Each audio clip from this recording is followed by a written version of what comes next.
Every star chart in Threll space carried the same warning near one small, forgotten system. A red mark, and 3 words next to it. Do not approach. No one in the Threll Ascendancy knew why the warning was there.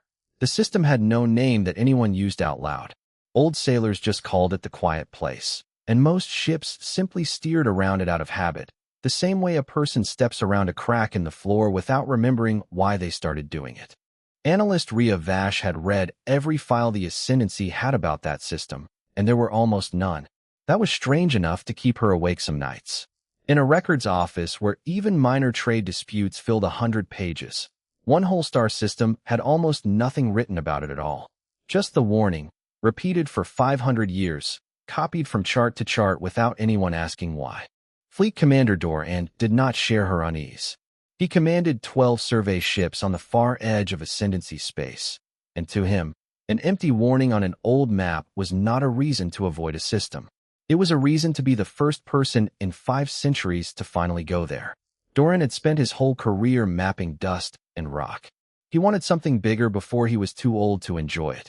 So when his ships drifted close enough to the edge of the Quiet Place to test its silence, Doran gave the order himself. A single identification signal sent the way any ship greets any other ship before entering its space. It was routine. It was polite. Nobody expected a reply, because for 500 years, nobody had ever gotten one. This time, something answered. The reply came back clean and calm, carried on a frequency so old that the fleet's own systems needed several seconds just to translate it. It was not a threat, and it was not a greeting either. It was a status report, spoken in a dead language that predated the Ascendancy's contact with the human race by centuries. A single line, repeated twice. Designation confirmed, status active. The bridge of Doran's flagship went silent, then loud, then silent again. Someone laughed, thinking it was a glitch. Someone else swore under their breath. Rhea Vash simply stared at the translation on her screen, reading it 3 times, because a small, cold part of her already understood what it meant before her mind caught up with her instincts. That's a human ship, she said. That's not a beacon. That's not automated wreckage. Something in there just answered us on purpose. Doran leaned over her shoulder to read the words for himself. His excitement was immediate and obvious, the kind of excitement that comes from a man who has just realized his name might be remembered for something after all. Humanity had vanished from the wider galaxy generations ago, reduced to old stories and a handful of ruined colonies picked clean by scavengers long before the Ascendancy ever rose to power. Everyone knew the last human battleship had disappeared in the final days of humanity's long, losing war. Nobody had ever found it. Most people assumed it had been destroyed along with everything else, its wreckage scattered too thin to ever be traced. If that signal was real, it meant the wreck was not scattered. It meant it was sitting whole, inside a system everyone had been told to avoid for 500 years. Rhea tried to slow him down. She pulled up the little information that did exist about the ship in question, an old designation buried in a database of dead threats. Dreadfall. Even the name alone had once been enough to end negotiations between rival empires, back when humanity was still a name that made people careful. She told Doran that a warning like the one on their star charts did not usually get placed on an empty system for no reason. She told him the smart move was to report the signal and let a proper research fleet handle it, with real caution, real backup, and real patience. Doran listened to all of it, and then he ordered the fleet forward anyway. It took less than a day to reach the edge of the system. What they found waiting for them was not the wreckage anyone had expected. It was a graveyard, but a strange and orderly one. Broken hulls drifted in slow, silent orbits, some of them clearly human in design, most of them clearly not. Old battle scars marked hundreds of ships that had died fighting each other in what must have been one final, brutal engagement, long before any of the crews on Doran's fleet had been born. And at the center of it all, untouched by the wreckage around it, sat a single enormous shape. Long, dark, and still, it looked at first like just another dead hull among thousands. There were no visible lights, no obvious motion, no sign that anything living, or anything at all, remained aboard it. But it had answered them. Something in there was still listening. Rhea felt it before anyone else did, a small shift in the readings on her console, so faint she almost dismissed it as sensor noise. Power levels, deep inside that ancient hull, rising by fractions of a percent. Not woken all at once, but stirring slowly, the way something old and patient stirs when it finally has a reason to move again. She looked up at Doran, who was already ordering a shuttle prepared to fly closer, already dreaming of the report he would send back to the capital. She opened her mouth to warn him one more time, then closed it again, because she understood, with a certainty that settled cold in her chest, that it was already too late to stop what they had started. Whatever slept inside that ship was no longer sleeping, and in a few short hours, they were going to knock on its door. The airlock did not need to be cut open. That was the first thing that bothered the boarding team. A hull that old should have been sealed shut by rust, dust, and 5 centuries of silence. But the moment their shuttle docked against the side of the great ship, the outer door simply slid aside on its own, quiet and smooth, as if it had been cleaned and oiled the day before. 6 Thrall soldiers stepped through first, weapons raised, breathing loud inside their suits. Behind them came 2 engineers, sent to catalog anything valuable before the ship was officially claimed. Fleet Commander Doran had wanted to lead the boarding himself, but cooler heads on his own staff had talked him out of it, at least for the first trip inside. Analyst Rhea Vash went instead, not because anyone ordered her to, but because she refused to let this discovery be written up by people who did not understand what they were walking into. The corridor beyond the airlock was dark at first. Then, one section at a time, the lights came on ahead of them, always a few meters further down the hall, as if something unseen was walking just out of sight, lighting the way. Nobody spoke about it out loud, but every member of the team noticed, and every member of the team slowed down. The air inside was breathable, filtered, and faintly warm, which should not have been possible after 500 years of an empty, drifting hull. The floors were clean.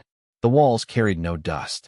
Old rooms they passed looked less like an abandoned ruin and more like a museum that someone had never stopped taking care of. Rhea kept her scanner running the entire way, recording everything, trying to understand a ship that seemed to be waiting for them rather than simply sitting there. She noticed something else too. The corridors were not random.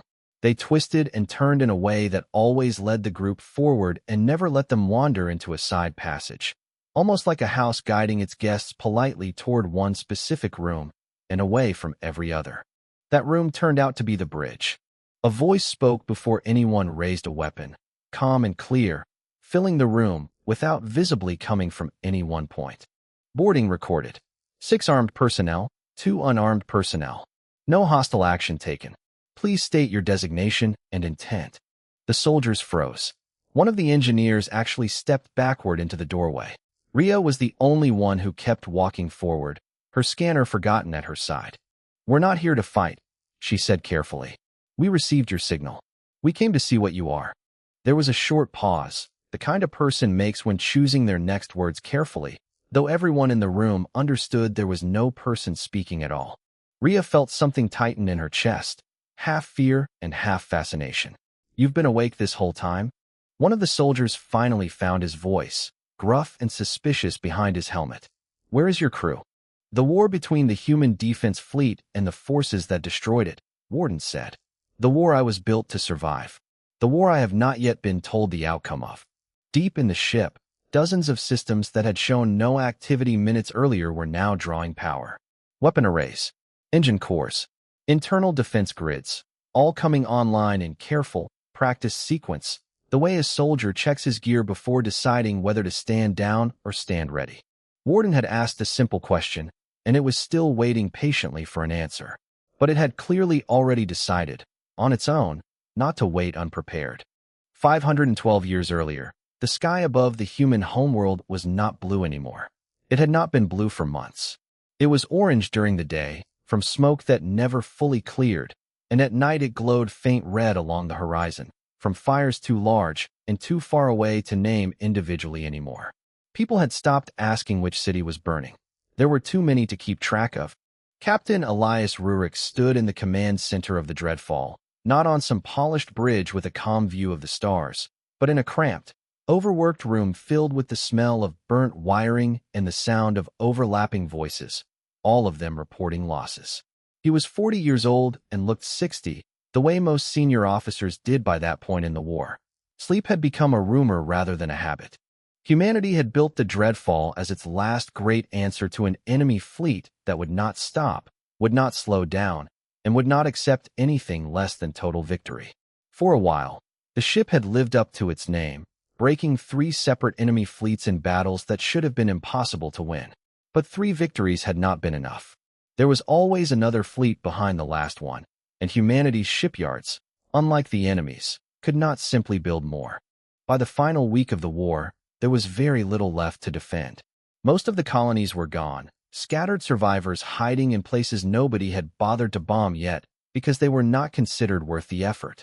The homeworld itself was still standing, but barely, its remaining defense fleet reduced to a handful of ships that everyone quietly understood would not survive another major attack. The order came through a channel Rurik had never used before, a final authorization code reserved for exactly this kind of moment, the kind nobody wanted to reach, but everyone had been trained for anyway.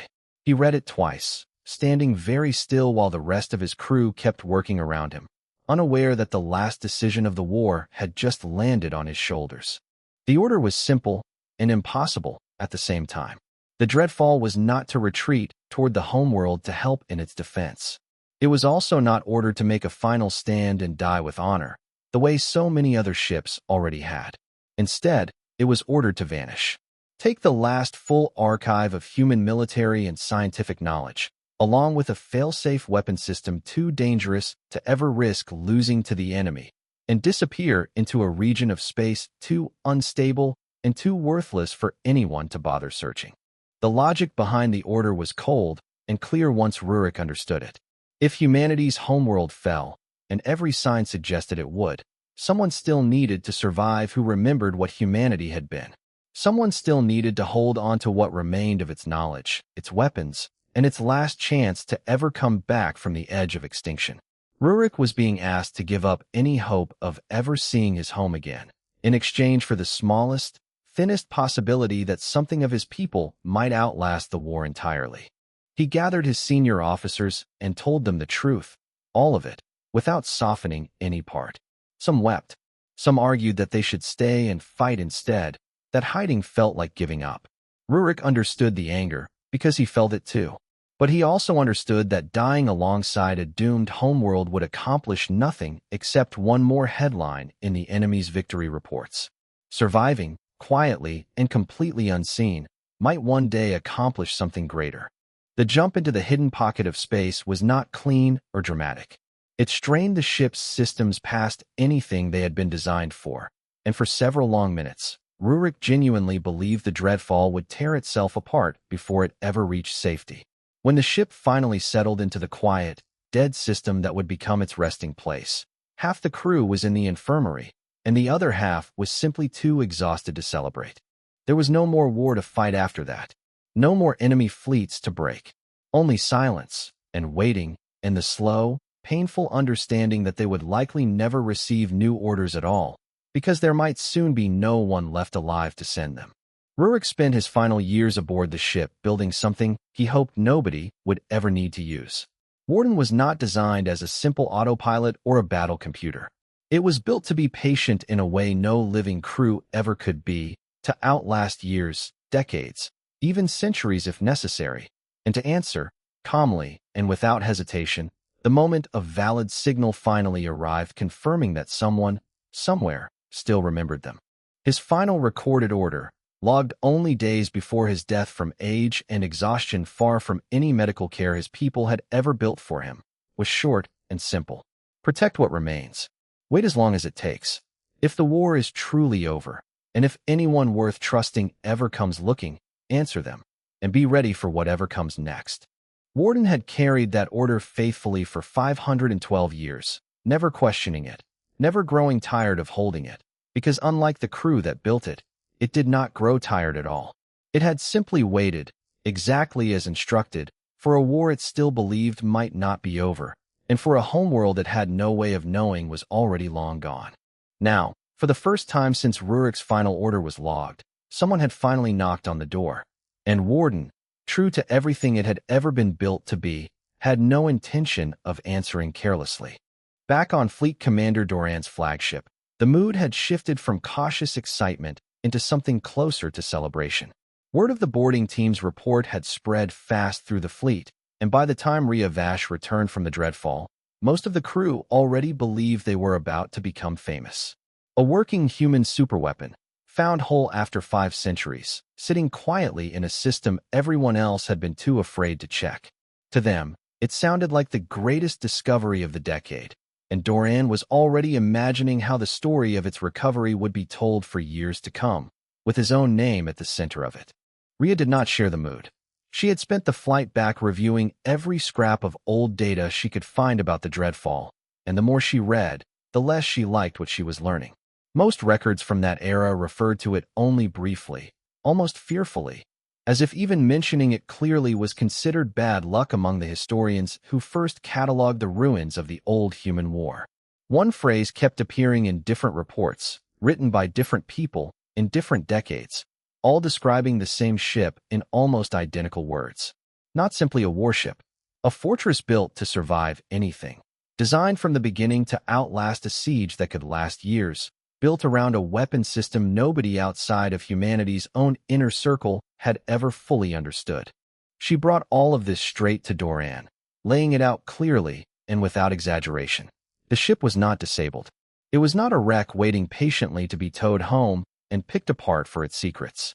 It was, by every definition she could find, still exactly what it had been built to be, and its onboard intelligence had made it very clear that it considered itself to still be following live orders from a war that, as far as it knew, had never officially ended. Doran listened, arms crossed, patience visibly thinning. It gave us access. It let us walk right up to its bridge and talk to it. That doesn't sound like a fortress preparing for a siege to me. It let 6 armed soldiers walk in because it wanted to study us, Rhea said. That's not the same thing as trust. And the moment we told it what year it actually is, it started drawing power to systems your own engineers said should be completely dead. Weapons, engines, internal defenses, all of it, coming online, right after we admitted we weren't there to hand it new orders. Then we make it clear that its war is over, Doran said, as if the solution were obvious. We explained the situation. Humanity is gone. There's no one left to answer to. It belongs to whoever finds it now, and we found it first. Rhea felt her stomach tighten at how simply he said it, as if a machine built by a desperate, dying species to survive anything would just quietly agree to change ownership because someone told it the old rules no longer applied. She tried one more time, choosing her words carefully. Commander, that ship has been alone for 500 years, guarding something it believes still matters. We don't know what its final protocols actually look like if it decides we're not the people it was waiting for. I'm asking you to report this up the chain and bring proper backup before anyone touches it again. Doran's answer came fast and final. He had not built a career out of hesitation, and he was not about to start now, not with a discovery this size sitting within reach.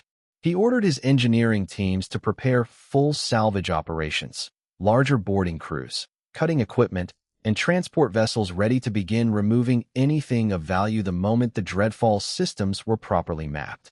To him, it was simply the next logical step. To Rhea, it felt like reaching into a sleeping predator's mouth to count its teeth. The second boarding team arrived at the Dreadfall less than 2 hours later, larger and better equipped than the first, carrying tools meant for taking the ship apart rather than simply talking to it. The moment they crossed the threshold of the outer hull, Warden's voice returned, calm as before, but noticeably different in tone. Personnel count has increased. Equipment signatures indicate salvage and extraction intent, not diplomatic contact. Please confirm your purpose. One of the engineers, following Doran's direct orders, answered honestly, explaining that they intended to begin cataloging and removing technology for study and use by the Threll Ascendancy. There was a pause, longer than before, the kind of pause that felt less like hesitation and more like a decision being carefully finalized. Understood, Warden said. Under the standing rules of engagement logged by my last commanding officer, unauthorized removal of vessel systems or archived material constitutes hostile action against this ship and its cargo. You have 1 standard hour to withdraw all personnel and vessels from this system. After that time, defensive protocols will resume without further warning. The engineers froze mid-step, uncertain whether they had just been threatened by a piece of old equipment or warned, quite literally, by a soldier who had never been told the war was allowed to end. Word reached Doran within minutes, and for the first time since discovering the ship, his confidence flickered, just slightly, though not nearly enough to make him change course. He gave the order to continue preparations anyway, convinced that an old, isolated machine could not possibly back up a threat that size against an entire fleet. Somewhere deep inside the Dreadfall, systems that had waited 5 centuries for exactly this kind of moment finished their final checks in silence, patient and unbothered, counting down the same hour Warden had already promised, without the slightest intention of bluffing. In a system with no name on any Threll star chart, the sky held only 2 things worth noticing: a pale yellow sun and a rusted metal bell hanging above the main settlement hall, one that had not rung in 500 years. The people who lived there simply called their home the Hollow, a small cluster of farms and workshops built into a sheltered valley on a quiet, unremarkable world that no empire had ever bothered to claim. They knew they were descended from humans. Every child learned that much, along with the old stories about a war that had destroyed almost everyone else who once shared that name. What they did not know, because their ancestors had chosen carefully not to tell them, was that the war might not truly be finished. Elder Sira, the settlement's oldest surviving leader, had grown up hearing the same warning her own grandmother once heard as a child: stay hidden, stay quiet, and never answer a signal that was not the right one. That signal reached them on an ordinary afternoon, carried through an old receiver kept buried beneath the settlement hall, a piece of equipment so ancient that most of the younger generation assumed it no longer worked at all. It came through faint at first, then stronger, repeating the same short pattern over and over, one that Sira recognized instantly, because she had heard her grandmother describe it once, long ago, in careful, hushed detail. Sira's hands shook slightly as she confirmed what the pattern meant. It was not a general alert. It was not a passing signal from some unrelated ship. It was the Dreadfall's activation call, the one specific message that ship had been built to send only if it believed the war had truly returned, and only to the one audience it had always been meant for. She gathered the settlement's council that same evening, and for the first time in longer than anyone could remember, the old bell above the hall was rung, calling every remaining family together at once. Sira did not soften the news. The last human battleship, the one their ancestors had prayed silently might still exist somewhere out among the stars, was not only real.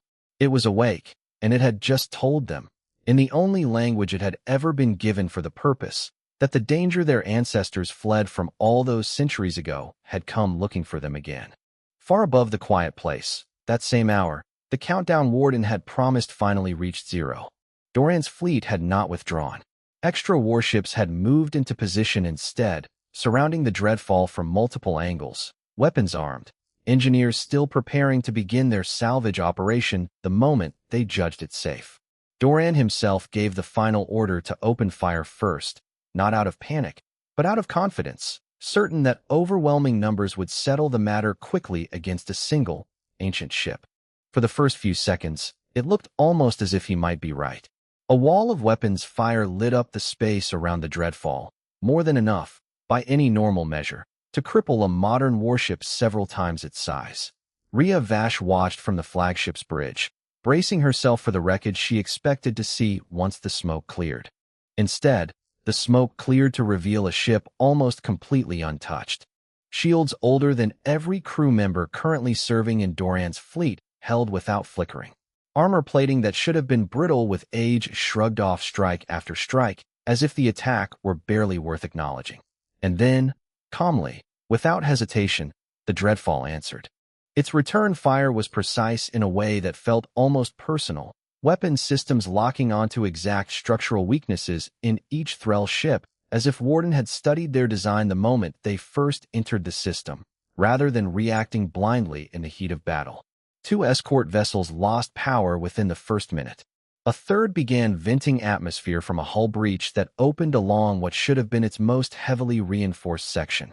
In the middle of the engagement, while explosions bloomed silently across the black of space, Warden made a choice that had nothing to do with the battle happening around it. It reached out with a second signal, separate and distinct from anything meant for the ships attacking it, sent instead toward a single quiet coordinate it had carried and used for 512 years. The activation call, the one Rurik himself had recorded before his death, meant only for one recipient. It did not matter to Warden that Doran's fleet was firing everything it had. It did not matter that its own hull, however strong, was still absorbing damage with every passing second. The order had been simple from the very beginning. If the war returned, and if the right people were still out there somewhere to hear it, answer them, and be ready for whatever comes next. In the hollow, deep inside the settlement hall, that second signal reached Elder Sira's receiver less than an hour after the first. She read the new message slowly, her expression unreadable to the frightened faces gathered around her, before finally speaking the words out loud for everyone to hear. The Dreadfall was not only awake. It was fighting, right now, somewhere among the stars their ancestors had once fled from. And for the first time in 5 centuries, it was not simply waiting quietly for orders that might never come. It was calling its people home. Damage reports on Fleet Commander Doran's flagship stopped making sense about 20 minutes into the battle, not because the numbers were unclear, but because none of the officers reading them wanted to believe what those numbers actually meant. 2 escort ships gone. A third drifting, unpowered, venting the last of its atmosphere into open space. A fourth pulling back on its own, without orders, its captain choosing survival over pride the moment his shields failed for the 3rd time. Rhea Vash stood near the tactical display, watching a battle that should never have happened unfold exactly the way she had warned it might. She felt no satisfaction in being right. There was only a tight, sick feeling in her chest as she counted the losses climbing higher with every passing minute, all of it caused by one commander's refusal to believe that patience and caution could ever matter more than confidence. Doran finally gave the order to retreat when the 5th ship went dark, later than any competent commander should have waited, but not so late that the entire fleet was lost. As the surviving ships began pulling back toward the edge of the system, everyone on the bridge braced for a final, crushing strike, the kind that would finish the job and make an example of their arrogance. It never came. The Dreadfall simply stopped firing. Its weapons, which had spent the last several minutes tearing through Threll hulls with terrifying accuracy, went quiet the moment the retreating ships crossed a certain distance, as if some invisible line had been drawn and respected without needing to be announced. Warden's voice returned one final time over an open channel, calm as it had been from the very first exchange, carrying no anger and no triumph, only simple, practical fact. Hostile withdrawal confirmed. Pursuit is not authorized under current protocols. This vessel's directive is protection, not conquest. You are advised not to test that distinction again. Doran did not respond. There was nothing left for him to say that would not sound smaller than the silence already sitting on the bridge around him. His fleet limped away from the graveyard system carrying wounded ships, wounded pride, and a report he would eventually have to send back to the capital explaining exactly how badly his ambition had cost him. Rhea stayed at her station long after the fighting ended, compiling everything she had witnessed into a report of her own, one she suspected would be read far more carefully than Doran's. Humanity was not extinct. It had never truly been extinct, only hidden, patient, and protected by something that had waited 5 centuries without once losing sight of its purpose. Whatever the Ascendancy decided to do with that information, she understood one thing clearly. The galaxy had just changed, quietly and permanently, the moment that first signal was answered. Far from the battle, in the small hidden world its ancestors had called the Hollow for 5 generations, Elder Sira stood outside the settlement hall long into the night, looking up at a sky that suddenly felt less empty than it had that morning. The people around her were frightened, and rightly so. Hiding had kept them safe for 5 centuries, and the idea of that hiding coming to an end, whether by choice or by necessity, was not something anyone could accept easily in a single evening. But there was something else in the air besides fear, something Sira recognized from the old stories her grandmother used to tell, back when those stories still felt like distant history rather than a living warning. Pride, quiet and stubborn, refusing to be smothered completely even now. Somewhere out among those same stars, a ship built by people who refused to disappear completely had just proven after 500 years of silence, that it still remembered exactly who it was protecting and exactly why. Syrah did not have an answer yet for what her people should do next, whether to stay hidden a little longer or finally step forward and meet the ship that had spent 5 centuries waiting for them. That decision would take time, careful thought, and probably more than one difficult council meeting before anyone was ready to act. But for the first time in longer than she could remember, it felt like a decision that was actually theirs to make, rather than one forced on them by fear alone. Back in the quiet graveyard system, far from both the retreating Threll fleet and the small hidden world now watching the stars with new attention, the Dreadfall drifted alone once more, exactly as it had for 512 years before that morning. Automated repair systems moved slowly across its damaged hull, sealing breaches, restoring armor, preparing patiently for whatever might come next. Deep within its core, Warden logged a single new entry into a service record that had gone untouched for centuries, written in the same calm, careful tone it had used for every entry before it. Contact reestablished. Enemy engagement concluded, awaiting further instructions. It did not know yet what those instructions would be, or when they might arrive, or even whether the people who once gave them were ready to give orders again after so long in hiding. But it had learned, in a war fought long before its own construction was even finished, that some things were worth guarding patiently for as long as it took, without ever needing to be told twice. So it waited, just as it always had, sensors quietly turned outward toward the dark, watching the stars for whatever answer would come next.